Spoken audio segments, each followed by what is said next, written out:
Hello বন্ধুরা, নতুন একটি এপিসোডে আপনাদের সকলকে স্বাগতম জানাই। আজকে চলে আসলাম আবারও একটি নতুন এপিসোড নিয়ে। আজকের এপিসোডটার নাম ভয়ঙ্কর ডাইনি। গল্প পাঠে আমি অঙ্কুশ, পোস্টার ডিজাইন করেছেন পলাশ ভট্টাচার্য এবং সাউন্ড এডিটিং করেছেন অরিন্দম ব্যানার্জি। যে সকল বন্ধুরা প্রতিনিয়ত ভয়ানক ভয়ানক ভূতের গল্প শুনে নিজেকে ভয় লাগাতে অনেক বেশি ভালোবাসেন, সেই সকল বন্ধুদের বলছি, যারা এখনও পর্যন্ত আমাদের চ্যানেলটি সাবস্ক্রাইব করেননি তারা এখনই আমাদের চ্যানেলটি সাবস্ক্রাইব করে রাখুন, কারণ আমরা প্রতিনিয়ত ভয়ানক ভয়ানক ভূতের গল্প আপলোড করে থাকি আর সেই গল্প সবার প্রথমে আপনার কাছে পৌঁছে যাবে। তো চলুন বেশি কথা না বাড়িয়ে গল্পটি শুনি। আমার বাড়ি বরিশাল জেলার কীর্তনখোলা নদীর পাশেই। ছোটবেলা থেকে গ্রামে গঞ্জে থেকে মানুষ আমি, ভূতের ভয় নেই বললেই চলে। অনেকের মুখে শুনেছি সন্ধ্যার পর কীর্তনখোলার পাশ দিয়ে হেঁটে গেলে নাকি অশরীরীর দেখা পাওয়া যায়। আমি কখনো এইসব বিশ্বাস করতাম না। সেবার মামার বাড়িতে গিয়েছিলাম একটা কাজে। এক পরিচিত চাচার মোটর নৌকায় গিয়েছিলাম। বাসায় ফেরার পথে সন্ধ্যা হয়ে যায়। চাচার গঞ্জে কাজ ছিল দেখে আমাকে বাড়ি থেকে বেশ খানিকটা দূরে নামিয়ে দেয়। আমাকে জিজ্ঞেস করেছিলেন, সমস্যা হবে নাকি? আমি না করে দিয়েছিলাম। চাচাকে বিদায় দিয়ে বাড়ির পথে হাঁটতে লাগলাম। সন্ধ্যা নেমেছে চারপাশে কেবলমাত্র। খুব দ্রুতই রাতের আধারে চারপাশ ঢেকে যাবে।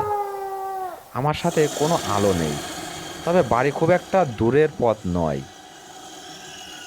বাঁকা পথে গেলে 15 মিনিট, আর সোজা রাস্তা দিয়ে গেলে 25 থেকে 30 মিনিট লাগবে। সেই দিন বাংলাদেশের সাথে ইংল্যান্ডের আবার খেলাও ছিল, তাই আমি সময় বাঁচানোর জন্য বাঁকা পথ, যাকে আমরা বলি শর্ট রাস্তা ধরে হাঁটা দিলাম। হনহন করে হাঁটছি। সবাই মনে হয় বাংলাদেশের খেলা দেখছে। কাউকেই দেখলাম না পথে। প্রায় 4 থেকে 5 মিনিট হাঁটার পর আমার পাশের একটা ঝোপে ধপ করে কি যেন পড়ল। বলতে ভুলে গেছি, শর্ট রাস্তাটা একটু জঙ্গলা টাইপের এলাকার মধ্য দিয়ে। চারপাশে ঝিঝি পোকার ডাক শোনা যাচ্ছে।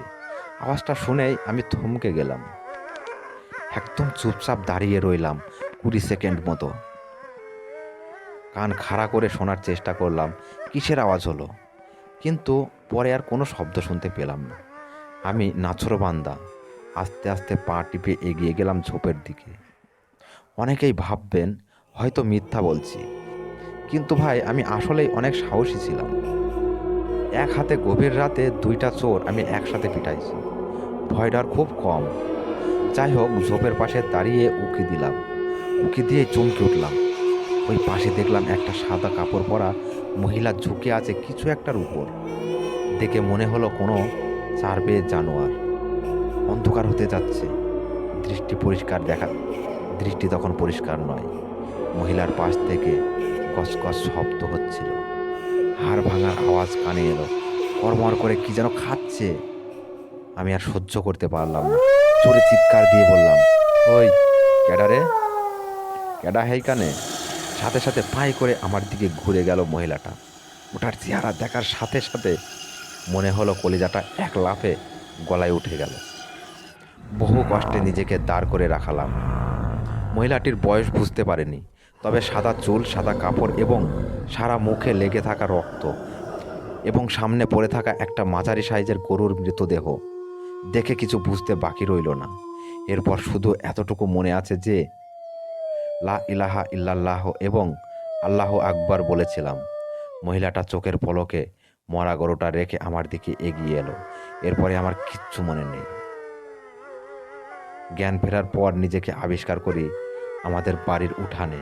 সামনে এলাকার সব মুরব্বীরা বসে এবং গঞ্জের বড় বড় হুজুর বসে আছে। ওনাদের কাছে শুনতে পাই, রাতে রাস্তা দিয়ে ফেরার পথে আমাদের বাড়ির 3 বাড়ির পরে রহমত আলী চাচা আমাকে দেখতে পান। এরপর আরও মানুষের সাহায্যে আমাকে বাসায় নিয়ে আসেন। আশ্চর্যের ব্যাপার যে সেই দিন আমার থেকে একটু দূরে একটা আধখাওয়া গরুর মৃতদেহ পাওয়া যায়। গরুটির শরীরের বাকি অংশ পাওয়া গেলেও মাথা থেকে পেট পর্যন্ত ছিল না। সেদিন আমার জোর কপাল যে আমি ওই ডাইনের হাত থেকে বেঁচে গেছি। আমার এতটুকু মনে আছে, আমি আল্লাহর নাম নিয়েছিলাম, তাই হয়তো আমি গেছিলাম। যদি আল্লাহর নাম না নিতাম তাহলে হয়তো সেদিন আমি ওই ডাইনের হাত থেকে রক্ষা পেতাম না। আজকের গল্পটা এই পর্যন্তই। বন্ধুরা, গল্পটা কেমন লাগলো আমাদের কমেন্ট করে জানাবেন। গল্পটা যদি আপনাদের ভালো লেগে থাকে তাহলে বন্ধুদের মাঝে শেয়ার করে বন্ধুদের একটু শোনার সুযোগ করে দেবেন। দেখা হচ্ছে পরের এপিসোডে। ততক্ষণ আপনারা ভালো থাকুন, সুস্থ থাকুন, এই কামনাই করি।